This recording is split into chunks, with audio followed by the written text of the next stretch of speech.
ইচ্ছাশক্তি কতটা প্রখর হলে মানুষ এমন একটা অসাধ্য সাধন করার মতো কাজ করতে পারে। সো হ্যালো এভরিওয়ান, কেমন আছো তোমরা সবাই? কৃষিরূপ ব্লগের নতুন আরও একটি ভিডিওতে তোমাদের সকলকে স্বাগত জানাই। আজ স্কুল থেকে চলে গেছিলাম এক দিদিভাইয়ের বাড়ি, যেখানে গিয়ে এমন সুন্দর সুন্দর দৃশ্য দেখেছি সেটা তোমাদের সঙ্গে না শেয়ার করে আর থাকতে পারলাম না। তো আমরা চলে এসেছি, এটা একজনের ছাদ বাগান। যদিও এই দিদিভাইয়ের সঙ্গে আমার ফেসবুকে আলাপ, তো সেখান থেকেই ওনার বাড়িতে যাওয়া, আর বাড়িতে এসেই সোজাই চলে এসেছিলাম ওনার ছাদ বাগানটা ঘুরতে। তো এত সুন্দর সুন্দর গাছ সেখানে, আর এত অপূর্ব সুন্দরভাবে সাজানো, আর গাছের ফলগুলো না দেখলেই আমি তো নিজের চোখে কোনোদিন বিশ্বাস করতামই না, তোমরাও হয়তো করতে পারবে না। তো যাকে ছাদে উঠে সবার প্রথমেই দেখতে পাই সেখানে রজনীগন্ধার স্টিক, অ্যালোভেরা থেকে শুরু করে তার এগুলো তো নর্মাল জিনিস, কিন্তু সেখানে এমন বড় বড় গাছ, জামরুলের গাছ থেকে শুরু করে সবেদার গাছ, আর ড্রাগন গাছ তো প্রচুর পরিমাণে। আর সব থেকে মজার বিষয় কি জানো, প্রত্যেকটা গাছে দারুণ দারুণভাবে ফল ধরে আছে। আর এই গাছটা তো আমি প্রথমবার দেখলাম। হ্যাঁ, ছোটোবেলা থেকে জামরুল দেখেছি, তবে আমরা জানি যে জামরুল সাধারণত সাদা রঙেরই হয়, কিন্তু এমন সুন্দর গোলাপি জামরুল জীবনে এই প্রথম দেখলাম। তো স্কুলে গেছিলাম ছেলেকে নিয়ে, স্কুলের কাছাকাছি সেই দিদিভাইয়ের বাড়ি। তো এনার সঙ্গে ফেসবুকে আমার আলাপ হয়েছে, তোমাদেরকে তো বললামই সেটা। ওই ঘি লঙ্কার সূত্রে আলাপ। তোমাদের সঙ্গে আমি এর একটা মিনি ভ্লগে আগে শেয়ার করেছিলাম যে আমার ছাদ বাগানের ঘি লঙ্কা তুলেছি। সেটা আমি ফেসবুকে পোস্ট করাই দিদিভাই আমার কাছ থেকে একটা ঘি লঙ্কার বীজ চেয়েছিলেন। তো সেই ঘি লঙ্কা দিতে গিয়েই ওনার এই ছাদ বাগান পরিদর্শন করা। আর বাগানটায় দেখো এত পরিমাণে সবেদা গাছে সবেদা ধরে আছে, 2-3 রকমের কুলের গাছ, আম গাছ, পেয়ারা আর আতা গাছে দেখছো কি সুন্দর ফল ধরেছে। সত্যি পৃথিবীতে এমনও গাছপ্রেমী মানুষ থাকে, এই দিদিভাইকে না দেখলে বিশ্বাস করতাম না। আমরা কত বাহানা করি, জায়গা নেই, কোথায় গাছ লাগাবো, সময় নেই, কিভাবে যত্ন করব, পরিচর্যা করব। সত্যি কথা বলতে এই যে দেখো, গাছ লাগানোর জন্য জায়গার প্রয়োজন নেই। এখন তো আমাদের প্রায় সবার বাড়িতেই ছাদ রয়েছে। তো এই ছাদটাকেই যে একটা সুন্দর সবুজ বাগান করে ফেলা যায়, সেটা এই বাগানটা না দেখলে বিশ্বাসই করতে পারতাম না। এখানে দেখো পেয়ারা গাছেও কিন্তু বেশ সুন্দর সুন্দর পেয়ারা ধরেছে, আর প্রত্যেকটা সারিতে একটি করে ড্রাগন গাছ তো রয়েইছে। আর ড্রাগন গাছগুলোই দেখছো কি সুন্দর ফলও ধরেছে আবার। তো আমার তো ভীষণ ভীষণ ইচ্ছা ছিল ছাদ বাগান করার, যেটা আমি করেওছি।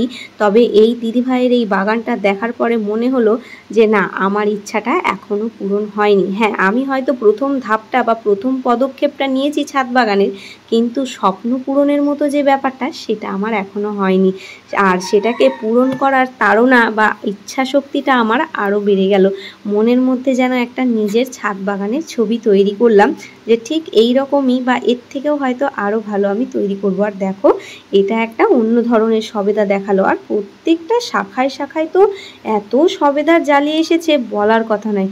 একবার ভাবো তো, এই সবেদাগুলো সবগুলো যখন একসঙ্গে বড় হবে কি সুন্দর লাগবে গাছটা দেখতে। আর ফল জিনিসটাই এমন, ফল হোক বা ফুল হোক, নিজের গাছের তোলার থেকেও দেখেই যেন বেশি শান্তি পাওয়া যায়। তো এখানে আরও এক প্রজাতির পেয়ারা গাছ রয়েছে, সেগুলোতেও প্রচুর পরিমাণে পেয়ারা ধরেছিল। তো দিদিভাই সমস্তটা আমাদেরকে ঘুরিয়ে ঘুরিয়ে দেখাচ্ছিল আর সবগুলোর বিষয়ে বলছিল। আর শুধু ফল ফুলের গাছ নয়, অনেক সুন্দর সুন্দর হ্যাঙ্গিং প্লান্টগুলো এখানে ছিল, তো সেগুলো আমাদেরকে দেখাচ্ছিল। সত্যি এত অপূর্ব সুন্দরভাবে যে ছাদটাকেও সাজানো যায়, সেটা এই ছাদটাকে না দেখলে বিশ্বাসই করা যেত না।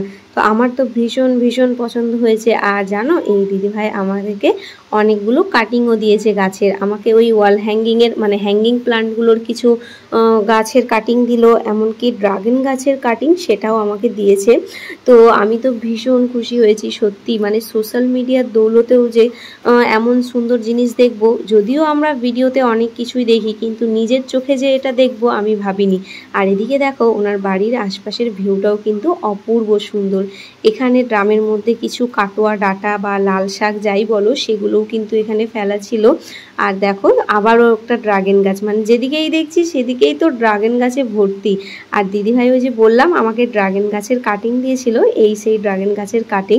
তো সত্যি কথা বলতে আমি ভীষণ ভীষণ খুশি হয়েছি। আর দিদিভাইয়ের বাগানটাও আমার ভীষণ পছন্দ হয়েছে। তোমাদের কেমন লাগলো অবশ্যই কিন্তু কমেন্টে জানাবে। আর প্রার্থনা করো আমিও যেন এমন সুন্দর একটা ছাদ বাগান তৈরি করে উঠতে পারি। ইচ্ছাটা তো রয়েছে, তবে সেটা পূরণ করার দায়িত্ব সবারই, মানে আমার পরিবারের সবার। তো আমি চেষ্টা করে যাব এই ইচ্ছাটা যেন আমার পূরণ হয়। যদিও একদিনে সব হয় না, তবে ধীরে ধীরে সেটাকে একদিন নিশ্চয়ই করে দেখাবো। যাই হোক, চলো এই ভিডিওটা আমি এখানেই শেষ করলাম। ভেবেছিলাম একটা মিনি ব্লগ তোমাদের সঙ্গে শেয়ার করব, কিন্তু এই দিদিভাইয়ের বাগান ঘুরে দেখতে দেখতে ভিডিওগুলো আমার এত বড় হয়ে গেছে, আমি বুঝতেই পারিনি এরকম একটা ভিডিও হয়ে যাবে। যাই হোক, চলো এখনকার মতো টাটা।